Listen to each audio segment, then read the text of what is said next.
He was the Prince of Rohan, second Marshal of the Riddermark, and a valiant warrior. But his short life and tragic death would be a pivotal moment in the history of Rohan. Today on Nerd of the Rings, we cover the life of Théodred. Théodred is born in 2987 of the Third Age, to his mother Elfhild and his father Theoden. Tragically, Elfhild would die in childbirth, leaving Théodred to be raised alone by his father. Little is known of the young prince's upbringing in the Golden Hall, though we can draw some insights from the childhood of his father. For although he may be one of the most renowned kings of Rohan, Theoden was actually born in Gondor. With his father Thengel, then the Prince of Rohan, and his mother, Morwen of Lasarnoch, Theoden would spend the first 5 years of his life living among the Gondorians. Upon his grandfather's death in 2953, Theoden relocates to Edoras, as his father assumes the kingship. And it is said that Westron, the speech of Gondor, was used in Thengel's house, and that Theoden spoke Westron as his native language. He also speaks Rohanese and Sindarin. It's likely he acquired his knowledge of Sindarin from his mother, who had Númenórean ancestry. While it's not explicitly stated that Theoden would continue this trend during his time as king, it's quite possible that Théodred would also be raised to learn and speak these foreign languages. Théodred would grow up in the Golden Hall as an only child, for Theoden would never remarry. When Théodred is 13, he would gain a cousin, Éomer, born to Theoden's sister Théodwen and her husband, Éomund. 4 years later, they would have another child, Éowyn. As Théodred comes of age, he would inherit the title Second Marshal of the Riddermark. The Marshal is the highest military rank in Rohan, and historically there were 3 such marshals in the king's service. The second Marshal is charged with the protection of the West Mark. The first Marshal is charged with protecting the lands around Edoras, and the third Marshal is charged with protecting the East Mark. At this time, there is no first Marshal of the Riddermark, as we read in Unfinished Tales. In the days of Theoden, there was no man appointed to the office of First Marshal. He came to the throne as a young man at the age of 32, vigorous and of martial spirit, and a great horseman. If war came, he would himself command the muster of Edoras. But his kingdom was at peace for many years, and he rode with his knights and his muster only on exercises and in displays. And while Rohan was not at this time in a period of open war, there would be plenty to occupy the marshals of the Riddermark. Théodred would grow up in a world threatened by darkness, for in 2951, over 30 years before his birth, the Dark Lord Sauron openly declares himself in Mordor, unleashing a shadow of fear and dread upon Middle-earth. For most of Théodred's youth, Rohan would enjoy relative peace, but as Théodred grows to adulthood and begins his role as Second Marshal, orcs would begin to raid the lands of Rohan, stealing horses and harassing the East Mark. One of these raids would ultimately change the course of Rohan's history forever, for in 3002, the orcs of Mordor began raiding more frequently. At this time, Théodred's uncle Éomund was the third Marshal of the Riddermark, and was charged with the defense of these lands. One day, he pursues a raiding party of orcs to the Emyn Muil, but is ambushed by a larger host of orcs and is slain in the ensuing battle. With Théodwen dying of illness shortly after her husband's demise, Éomer and Éowyn are left orphaned. Theoden would swiftly adopt the two, who are brought to dwell in the Golden Hall. There they would be raised by the king alongside Théodred, as if they were his own. And it is said that a great bond was formed between Théodred and his cousins, and they would come to consider each other as siblings. Éomer grows to be tall and strong, and is a skilled and valiant rider, and Theoden would name him 3rd Marshal of the Riddermark, joining his cousin in the honor. Éomer inherits his father's charge of protecting the East Mark, relocating to the town of Aldburg to lead the defense. Meanwhile, Théodred operates his protection of the West Mark out of Helm's Deep.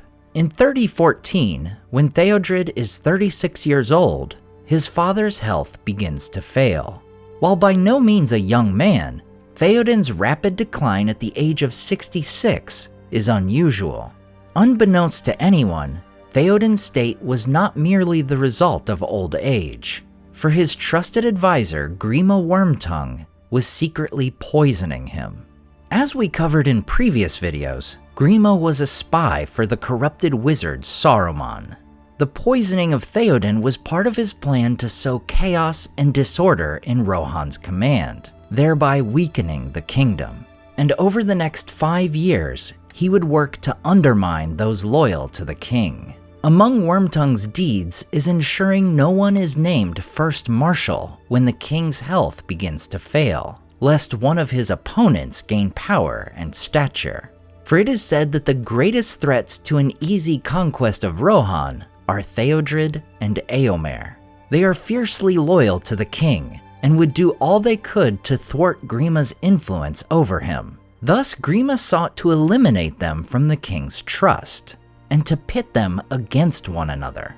Grima is said to be skilled at manipulation and suggestion and would often succeed in discrediting his opponents in the eyes of the king, even resulting in their removal or banishment. Yet his attempts to divide Éomer and Théodred were in vain. As Tolkien states, it proved impossible to set them at odds with one another. Theoden, before his sickness, had been much loved by all his kin and people, and the loyalty of Théodred and Éomer remained steadfast, even in his apparent dotage. Éomer also was not an ambitious man, and his love and respect for Théodred, 13 years older than he, was only second to his love of his foster father. Grima therefore tried to play them one against the other in the mind of Theoden, representing Éomer as ever eager to increase his own authority and to act without counseling the king or his heir. It quickly becomes clear to Saruman that Théodred and Éomer could not be corrupted or manipulated in any way. Therefore, he would seek a more permanent solution. For years, Saruman had been secretly supporting the Dunlendings and other enemies of Rohan, leading to frequent raids across the Westmark. As Theoden's health declines and the strength of Rohan's command weakened, Saruman increases hostilities. In 3018, he begins assembling an army of Dunlendings, Orcs, and Uruk-hai, and in the spring of 3019, he openly declares war on the Rohirrim. With no direction coming from the king, Théodred takes command of the muster of Edoras on his own authority, adding them to his forces in the Westfold. Scouts would inform the prince that Saruman is mustering forces at Isengard, suggesting an imminent attack from the north. Théodred therefore secures the fords of Isen with several companies of men on foot, while he leads the main cavalry, crossing the river with the intention of discarding Saruman's forces in one fell swoop. However, Isengard's attack comes sooner than expected, and Saruman had not revealed his intentions nor the full strength of his forces. And indeed, the host of Isengard was already on the march when Théodred set out from Helm's Deep. Therefore, Théodred's company came upon the vanguard of Isengard far earlier than expected, only 20 miles north of the fords. They scattered the orcs with loss and pressed on to find the main host. However, the army of Isengard was expecting this and had prepared their defenses, sheltering in trenches behind rows of pikemen. This forces Théodred to halt his charge, and he is nearly overrun as new forces from Isengard swiftly come up, outflanking him to the west. He was extricated by the onset of the companies coming up behind him, but as he looked eastward, he was dismayed. It had been a dim and misty morning, but the mists were now rolling back through the gap on a breeze from the west. And away east of the river, he descried other forces now hasting towards the fords, though their strength could not be guessed. He at once ordered a retreat. This the riders, well trained in the maneuver, managed in good order and with little further loss. But the enemy was not shaken off or long outdistanced, for the retreat was often delayed, when the rear guard under Grimbold was obliged to turn at bay and drive back the most eager of their pursuers. As Théodred reaches the fords, he positions Grimbold and 50 riders on foot to hold the river, while sending all the remaining men and horses, save his own company, across to safety. Théodred then positions himself upon a small island in the middle of the river Isen. However, unbeknownst to Théodred, Saruman had in secret sent another force along the eastern side of the river. This host was made up of Dunlending horsemen and Orcish wolf riders. But most dreadful of all were 2 battalions of the fearsome Uruk-hai. They fell upon the riders who had crossed the river, and the sound of battle from the east filled the Rohirrim with dread. And there the fullness of Saruman's plan was revealed. For this was no mere skirmish, it was a carefully laid plan, a plan to kill Théodred himself at all cost. Thus, as soon as the enemy had gained possession of the eastern end of the fords, there appeared a company of men, or orcmen, evidently dispatched for the purpose, ferocious, mail-clad, and armed with axes. They hastened to the Aet and assailed it from both sides. At the same time, Grimbold on the west bank was attacked by Saruman's forces on that side of the Isen. As he looked eastward, dismayed by the sounds of battle and the hideous orc cries of victory, he saw axemen driving Théodred's men from the shores of the Aet towards the low knoll in its center, and he heard Théodred's great voice crying, "To me, Eolingas!" At once Grimbold, taking a few men that stood near him, ran back to the Aet. So fierce was his onset from the rear of the attackers that Grimbold, a man of great strength and stature, clove his way through, till with 2 others he reached Théodred standing at bay on the knoll. Too late. As he came to his side, Théodred fell, hewn down by a great orc man. Grimbold slew him and stood over the body of Théodred, thinking him dead. But hope unlooked for soon arrived, for in that hour, as the sun begins to fade, Elfhelm arrives from Edoras, leading 4 companies of riders. They charge the hosts of Isengard, scattering them and reclaiming the east bank.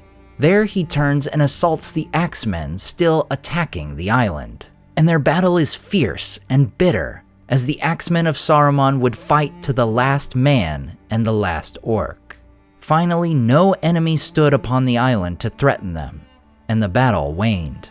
They stooped then to lift the body, and found that Théodred still breathed, but he lived only long enough to speak his last words. "Let me lie here, to keep the fords till Éomer comes." Night fell, a harsh horn sounded, and then all was silent.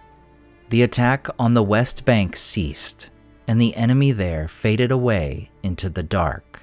The Rohirrim held the fords of Isen, but their losses were heavy, not least in horses.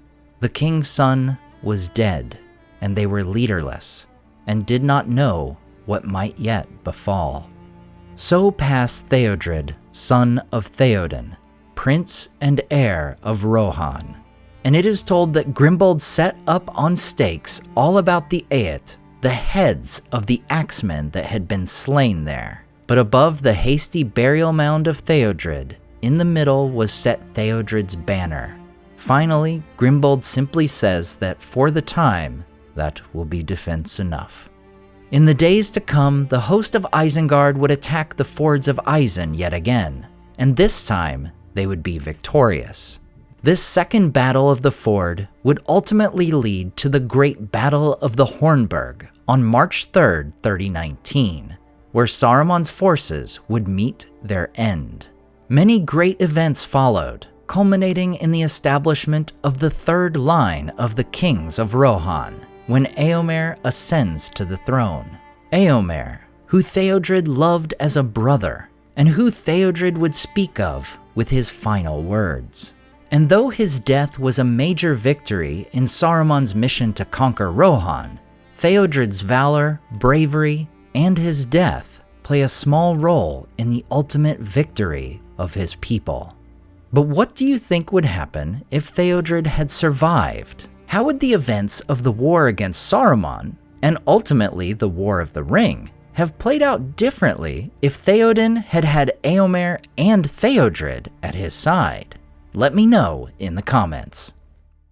As always, I want to say a huge thank you to all my Patreon and YouTube supporters who make this channel possible. CCDC Red Team, Evil Chameleon, Tom DeBombadil 19, Lissamy the Cinda, Rabbi Rob Thomas, Charles Leisure, Joe Tepper, The Mighty Mim, Andrew Carlisle, Swirled Traveler, Matthew Jeffrey, Viking Lord, Alvin Einbert, Jeremy Daniel Derby, Madame Director, Freya Firestar, Chris and Meg Q, Leo Vittori, Sky Carcass, Slide Belts, Dane Ragnarsson, Berto Berg, Graham Derricott, The Dark-Haired One, Wyland, Z and N, Evely, Kia, Micah Wu, and Debbie. If you enjoyed the artwork in this video, check out the artists in the description to purchase prints of their great work for yourself. Thanks so much for watching, and we'll see you next time on Nerd of the Rings.